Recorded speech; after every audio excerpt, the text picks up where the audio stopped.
Magandang hapon, Pilipinas. 2:56 ayon sa Philippine Standard Time. Kasama niyo si Harry Bayona para sa Panahon TV Express. Mga kababayan, maulan po at maulap ang ating panahon dahil po yan sa tinatawag natin na Intertropical Convergence Zone o ITCZ na umiiral sa Palawan at Visayas. At para mas maunawaan po natin ang nasabing weather system, ang ITCZ ay nabubuo sa pagsasanib ng hangin mula sa Northern at Southern Hemisphere. Sa lugar na ito nabubuo ang mga malawak na kaulapan at ito rin ang tinaguriang breeding ground ng mga low pressure area o LPA na kalaunay nagiging bagyo.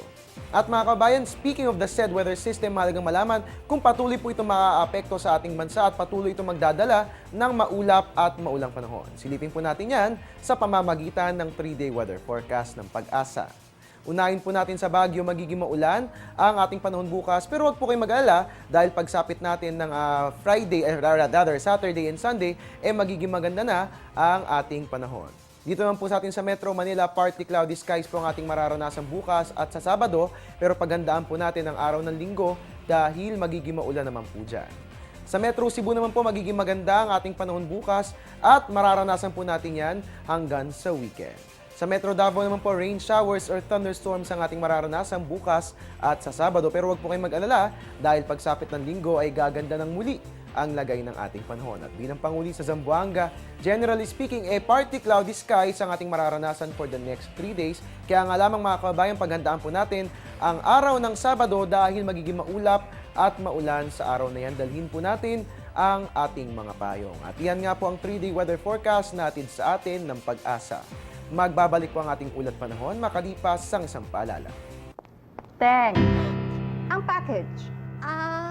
Ma'am, sabi ng Air 21 on the road na. Ano, Teng? Ang package. Ma'am, sabi ng Air 21 na receive na. Okay, very good. Basta padala, sagot ka ng Air 21. May real-time delivery updates via text para worry-free ka. Teng, ang package, napadala mo na? Yes, ma'am, sa Air 21. Sa Air 21, sagot ko, padala mo. Mga kababayan, para hindi mag-amoy kulob ang inyong mga damit, mahalagang malaman ng tamang oras para maglaba ngayong maulan ang panahon. Panoorin po ang aming mga paalala. Isa sa mga problema tuwing tag-ulan ay kung paano maglalaba na hindi nakukulob ang mga damit at kung papaano ito matutuyo. Kaya naman nararapat lamang na alam natin kung anong oras dapat maglaba. Sinasabi na mainam na maglaba tuwing tag-ulan sa mga oras mula alas 9 hanggang alas 10 ng umaga at sa hapon naman ay mainam ang paglalaba tuwing alas 4 hanggang alas 5 ng hapon dahil sa nararapat na temperature na maaaring maabsorb ng mga damit kahit na nasa loob ng bahay. Maiging maglaba 2 beses sa isang linggo para hindi rin matambakan ng mga labahin. Magsampay sa isang malawak na lugar sa bahay katulad ng kusina o kung may attic, basement, terrace o garahe upang hindi magdikit-dikit ang mga damit para matuyo at hindi magkahawaan ng kulay. Maaari ring gumamit ng fabric conditioner para makapagdagdag ng bango sa damit. Maiiwasang matambakan ng labahin ngayong tag-ulan. Basta ba alam natin ang tamang oras ng paglalaba?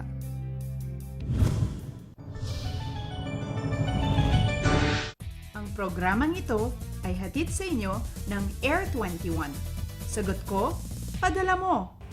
At iyan po muna ang latest mula rito sa Pag-asa DOST. At mga kababayan, dahil maulan ang ating panahon, patuloy na tumutok sa Panahon TV Express. Dito lamang po yan sa Telebisyon ng Bayan.